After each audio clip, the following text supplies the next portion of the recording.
la dernière acquisition d'un collègue.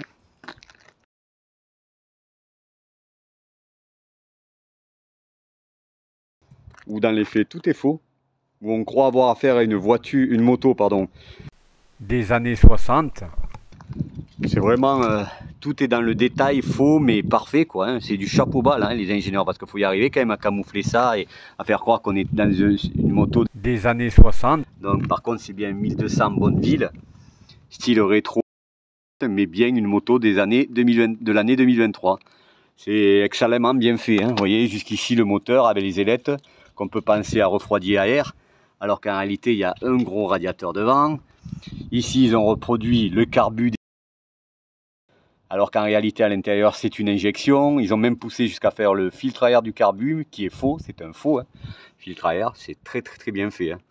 Pour la ligne, les deux lignes de chaque côté c'est pareil, hein. Ici on a l'impression vu de côté que c'est le même échappement qui va jusqu'au bout comme de l'autre, mais en réalité dans cette partie là il y a un coude qui l'amène vers le catalyseur, puisqu'il faut que ce soit une moto aux normes de pollution d'aujourd'hui, et qui le ramène vers la ligne. Donc ça ne se voit pas, mais ça passe réellement par un catalyseur. C'est pas une ligne directe jusqu'à l'échappement non catalysé, quoi. C'est du travail de faux et d'orfèvre. Et la petite bestiole est quand même une bonne sportive, hein, comme l'était les Bonneville Triumph dans les années 50. Hein. Après, pour le connaisseur, bien sûr, on voit quelques détails. Le vrai filtre, par exemple, il est camouflé là. On fait attention au montage, puisque lui, il a pris full option, hein. Des amortisseurs qui ne sont pas vraiment des années 50, puisque ce sont des excellents Öhlins, hein. Une référence, que ce soit en moto ou en voiture. Lui, il a toute option, hein. Vous voyez, des Öhlins devant. Superbe. Les compteurs, j'adore. Superbe, noir et blanc comme ça, là. Là, il faut dire que je ne suis pas un fan des Anglais, mais là, ils ont fait fort, hein, quand même. Tout est dans le détail du faux. Vous voyez, sur le réservoir, ce clip qui existait réellement dans les années 50, on déclipsait pour soulever le réservoir. Ici, non, naturellement, maintenant, les réservoirs sont attachés, hein, à la moto. Mais ils ont quand même reproduit, soudé, l'histoire. Le petit clip qui tenait le réservoir devant, et qui, bien sûr, ici, est juste une pièce soudée, hein, jusqu'au détail du bouchon du réservoir. Vous voyez, on appuie, on pense avoir affaire à un ancien, mais non, en dessous il y a quand même le bon vieux bouchon. Ah, c'est vraiment des champions. Cette moto est déjà superbe parce que naturellement, je vous dis, toute option, hein, jusqu'au pneu course, hein, c'est un petit bolide, hein. Quand il accélère, ça accélère avec les Öhlins, mais un champion du faux qui fait croire qu'on a affaire à une moto des années 60 alors qu'on est bien avec une moto de 2023. Le néo-rétro dans toute sa splendeur. J'adore.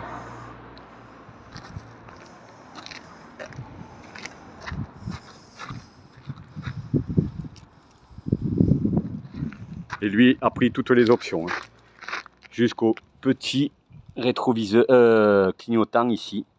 Ah, vraiment, ça lui donne une belle gueule, hein. Bon, je vais pas jusqu'à derrière parce que je ne veux pas filmer la plaque d'immatriculation, le siège et tout. Jusqu'aux freins, hein, qui sont tous naturellement des Brembo. Alors devant, derrière c'est assez classique, mais devant il y a un étui de frein pour mon collègue, même surdimensionné pour la moto, puisque je rappelle donc les données, elle fait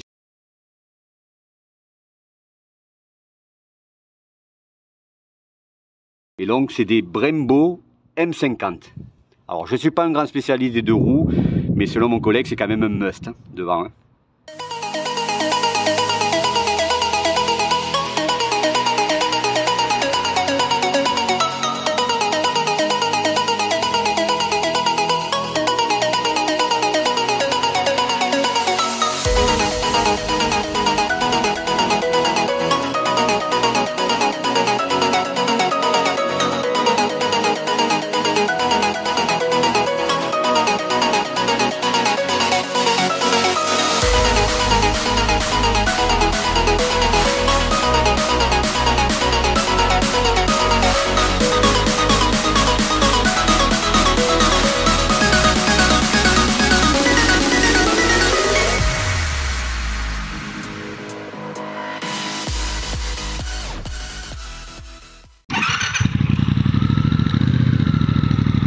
C'est un gros couple, hein.